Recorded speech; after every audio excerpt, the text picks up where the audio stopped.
Transactional activism, a growing phenomenon commonly seen in communities that experience joblessness and poor service delivery.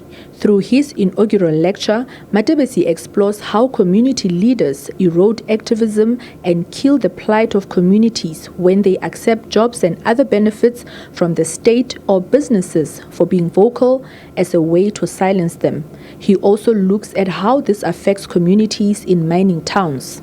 The notion of transactional activism, where it seems as if protest and community leaders goes into this protest with already something in mind to say, what can I get out of this? And unfortunately, this has huge implications for South Africa because it not only derails or has huge implications for those involved, but it also has huge implications for communities because the fundamental grievances of communities remain unresolved. And he says in Vicksburg, one community leader who ultimately got a job in the municipality told him that a hungry stomach knows no allegiance.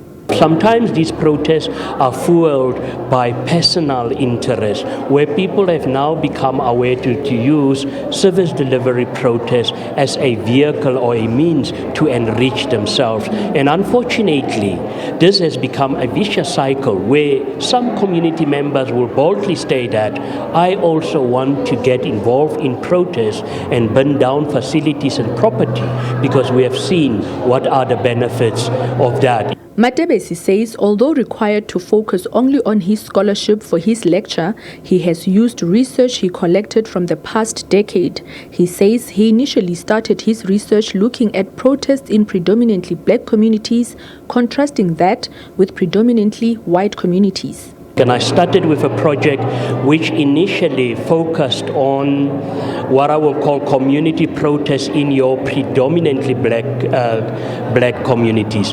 But I also, because there's this notion that white communities or predominantly white communities do not protest. They do, but what they do, they are withholding rates and taxes, the so-called ratepayer associations. And I contrasted this just to see, but what are the difference between the protest strategies? His guests say his work has been inspirational and that it's been amazing to watch him live out his mission. I think the takeaway message was that activism is still extremely important in today's day and age, especially in a country such as South Africa, but that activism should happen for the right reasons. I've worked with him for so many years. The researches that he has done, I've learned a lot from it, and I am motivated to go back to school. I need to study as well. I need to end up, even if I'm not a prof, but at least a doctor.